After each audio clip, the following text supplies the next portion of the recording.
Hello, আজকে আমি নিয়ে এসেছি চিলি পনিরের রেসিপি। চিলি পনির বানানোর জন্য প্রথমে পনিরটাকে লবণ, হলুদ, লঙ্কার গুঁড়ো ও কর্নফ্লাওয়ার দিয়ে ম্যারিনেট করে রেখে দেবো। তারপর কড়াইয়ে তেল গরম করে সেই তেলে পনিরগুলোকে ভেজে তুলে রাখবো।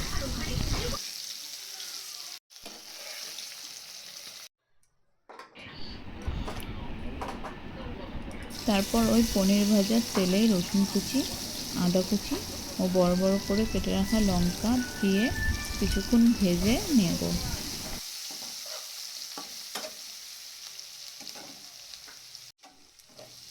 কিছুক্ষণ পর তার মধ্যে দিয়ে দেবো বড় বড় করে কেটে রাখা পেঁয়াজ, ক্যাপসিকাম ও টমেটো। এগুলো দিয়ে ভালোভাবে মিশিয়ে নেব।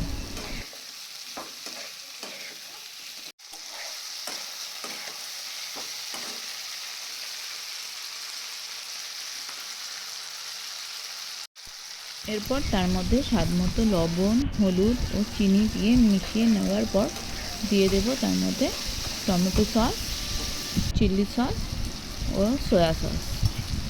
এখন এগুলোকে একসাথে ভালোভাবে মিশিয়ে নেব।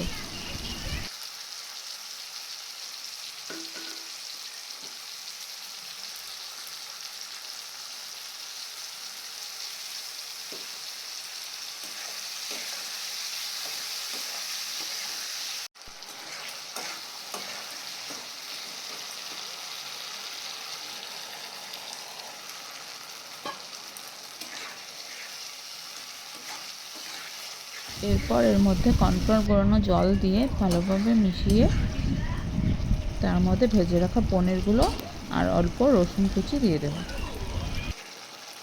ব্যাস, এখন পনিরগুলোকে গ্রেভির সাথে ভালোভাবে মিশিয়ে নামানোর আগে ধনেপাতা কুচি দিয়ে নামিয়ে নিলেই তৈরি আমাদের চিলি পনির।